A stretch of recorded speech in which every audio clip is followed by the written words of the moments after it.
ایک دن حضرت صلی اللہ علیہ وسلم لوگوں میں تشریف فرما تھے کہ آپ کے پاس ایک شخص آیا اور پوچھنے لگا کہ ایمان کسے کہتے ہیں۔ آپ صلی اللہ علیہ وسلم نے فرمایا کہ ایمان یہ ہے کہ تم اللہ پاک کے وجود اور اس کی وحدانیت پر ایمان لاؤ، اور اس کے فرشتوں کے وجود پر، اور اس اللہ کی ملاقات کے برحق ہونے پر، اور اس کے رسولوں کے برحق ہونے پر، اور مرنے کے بعد دوبارہ اٹھنے پر ایمان لاؤ۔ پھر اس نے پوچھا کہ اسلام کیا ہے؟ آپ صلی اللہ علیہ وسلم نے پھر جواب دیا کہ اسلام یہ ہے کہ تم خالص اللہ کی عبادت کرو اور اس کے ساتھ کسی کو شریک نہ بناؤ، اور نماز قائم کرو، اور زکوٰۃ فرض ادا کرو، اور رمضان کے روزے رکھو۔ پھر اس نے احسان کے متعلق پوچھا۔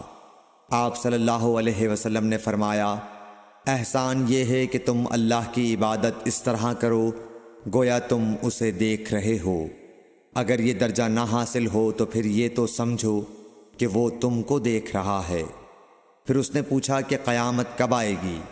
آپ صلی اللہ علیہ وسلم نے فرمایا کہ اس کے بارے میں جواب دینے والا پوچھنے والے سے کچھ زیادہ نہیں جانتا، البتہ میں تمہیں اس کی نشانیاں بتلا سکتا ہوں۔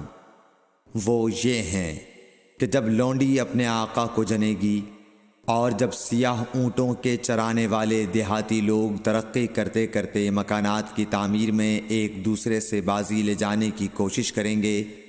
یاد رکھو، قیامت کا علم ان 5 چیزوں میں ہے جن کو اللہ کے سوا کوئی نہیں جانتا۔ پھر آپ صلی اللہ علیہ وسلم نے یہ آیت پڑھی کہ اللہ ہی کو قیامت کا علم ہے کہ وہ کب ہوگی۔ پھر وہ پوچھنے والا پیٹھ پھیر کر جانے لگا۔ آپ نے فرمایا کہ اسے واپس بلا کر لاؤ۔ لوگ دوڑ پڑے مگر وہ کہیں نظر نہیں آیا۔